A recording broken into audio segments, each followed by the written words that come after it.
Your Excellency, today we are here on behalf of His Excellency the Governor of Benue State, who has delegated to come and see you and other personalities in Zumsi, led by my brother and my friend here, Honorable Reverend Solomon Semaka, who is the SCA to the Governor on national programs and other issues there.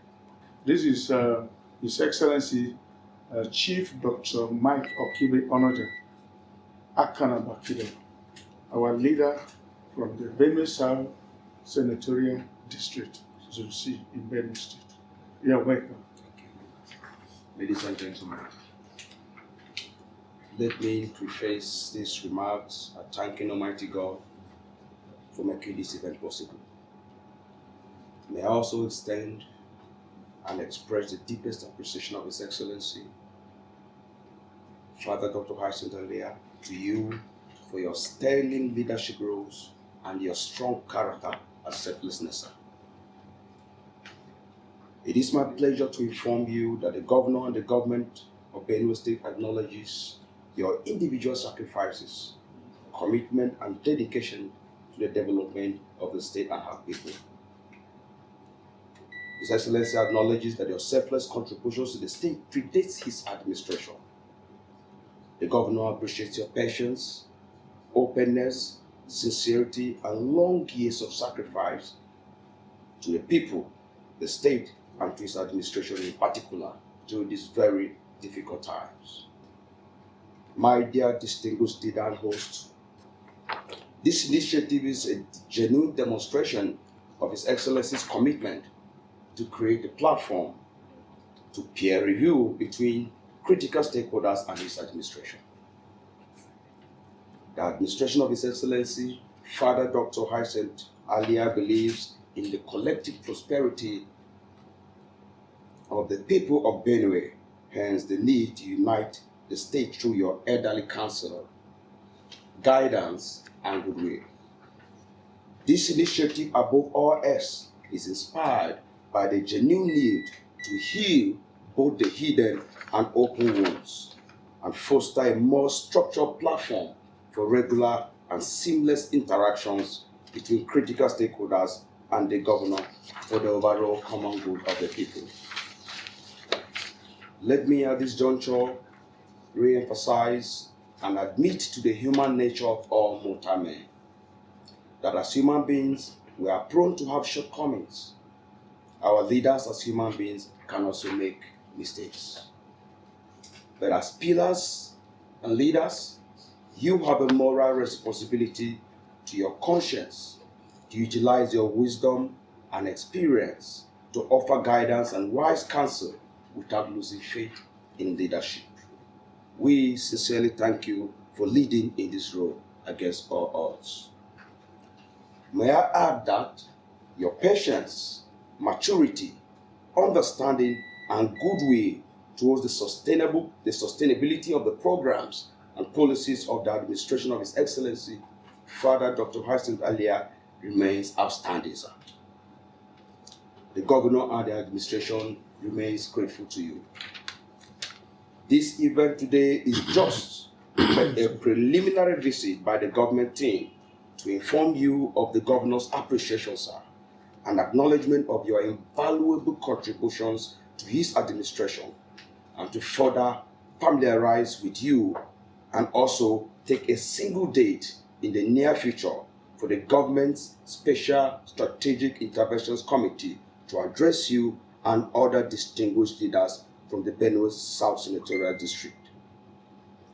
The government delegation for the next scheduled interaction is led by the following personalities, sir: Chief Joseph Akagege, Barrister Emmanuel Jume, Mr. Sunday Odagba, Chief Noah McDickson, Mrs. Nancy Ogu, Honorable Mike Ogleba, and my humble self, Reverend Solomon Semaka, PSA to the Governor and Secretary of the Committee. My distinguished host, sir, let me underscore the very important fact that despite the limitations and challenges associated with the administration of His Excellency, Father Dr. Alia, just like every other government, the governor nevertheless has deep faith in your solidarity and support to ensure the collective prosperity of our people. The governor believes that the state can only move forward with everyone on board against this initiative. Overall, may I conclude this remark by highlighting the fact that this initiative is intended to rebuild the confidence of the people from your various locations and areas of influence in the administration of His Excellency, Father Dr. Alia. This is the appeal of the governor that whatever may have been the issues, the interest of the state should remain of paramount concern to everyone. And His Excellency has confidence in you as critical stakeholders to lead in that advocacy. Scorecard. Overall, sir, within the last 1 year, 9 months, the governor has made notable progress in the following areas: civil servants and pensioners' welfare, massive road infrastructure, provision of agricultural inputs, zero borrowing, improved efficiency and fiscal financial responsibility, security and education. A special documentary on His Excellency's achievements across all sectors will be shared with you in due course to prepare you ahead of the interaction with the government delegation, Special Strategic Interventions Committee, which will be meeting with you again in due course. Once again, sir, while urging you to sustain your deep solidarity and support to the administration, rest assured of His total commitment for fairness and equal opportunity for all. It is essential to indicate that His Excellency has demonstrated sufficient desire to meet with you in the course of this strategic engagement based on the timelines provided by this committee, sir.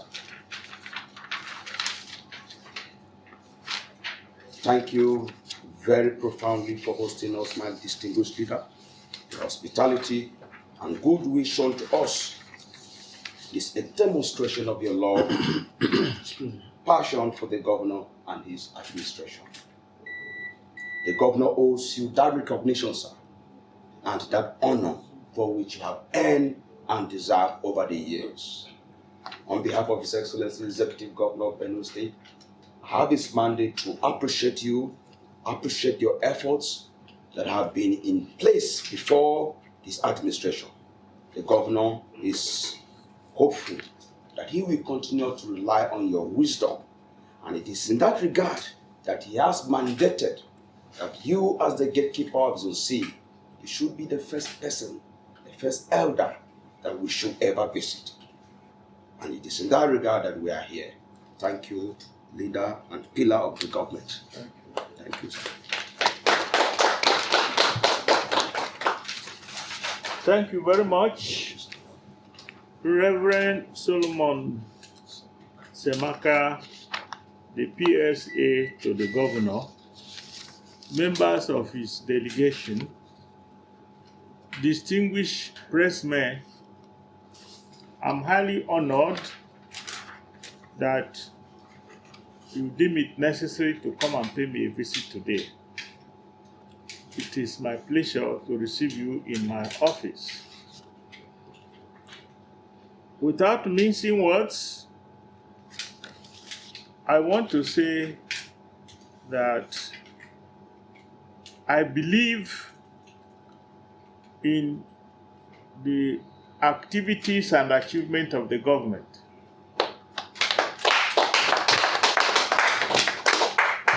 Whether I am awake or asleep,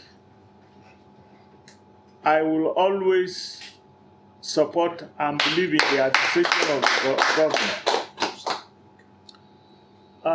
There is no doubt that political detractors will always criticize, but the facts on the ground are there. And I can tell you that the facts on the ground are sufficient enough for the governor to be re-elected in 2027. I give you specific example. In Zone C in Idoma land where I come from, the governor has done more for Zone C than his predecessors.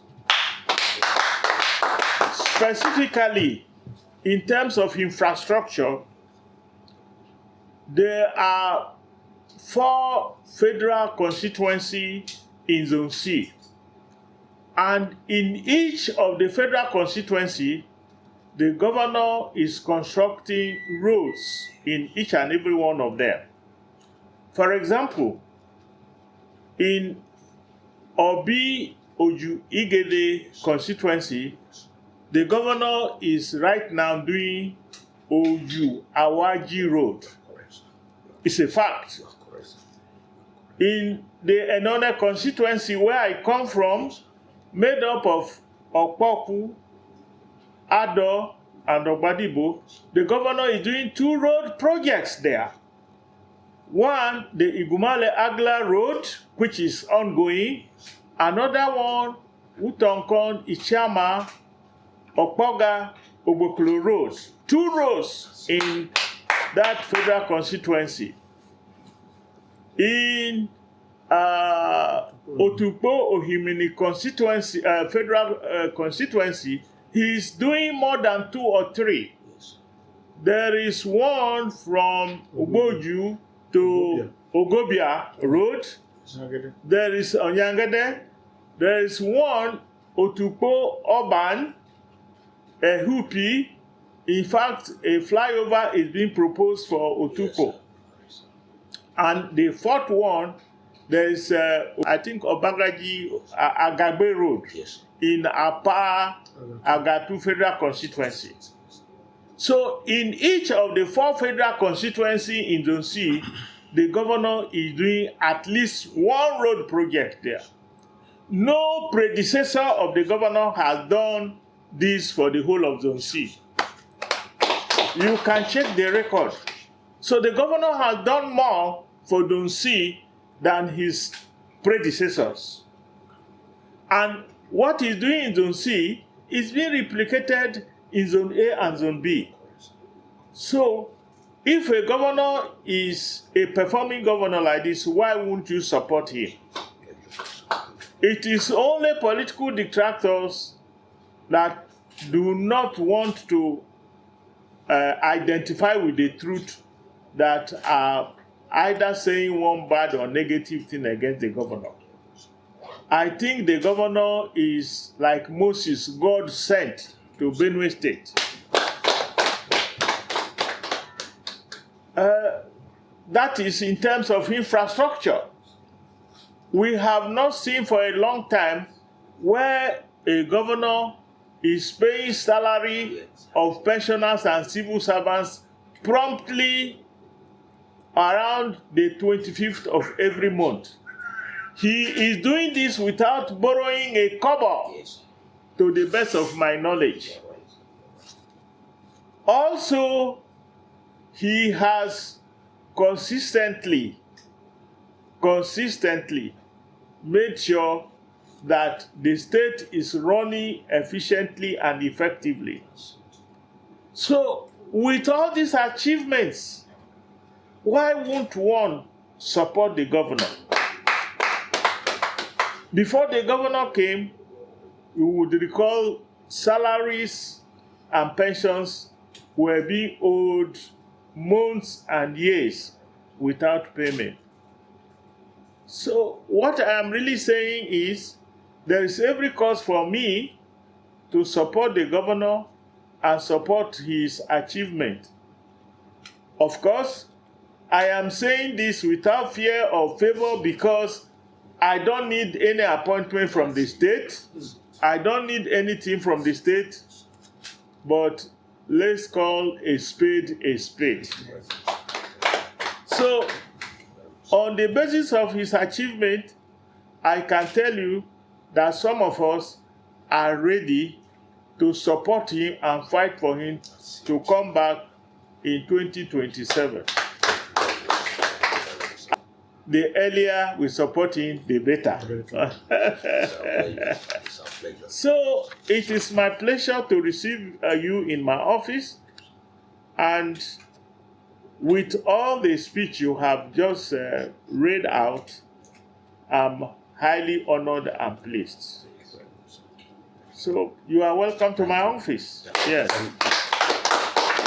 May I add that on behalf of His Excellency the Executive Governor of Benue State, I present this plaque to you as the pillar of the governor. Thank you very much. As a demonstration that the governor acknowledges your support and is counting on you to do more for the people of the state. My pleasure. Congratulations. Thank you very much. Congrats, sir. My pleasure. My pleasure. Thank you. My pleasure. My pleasure.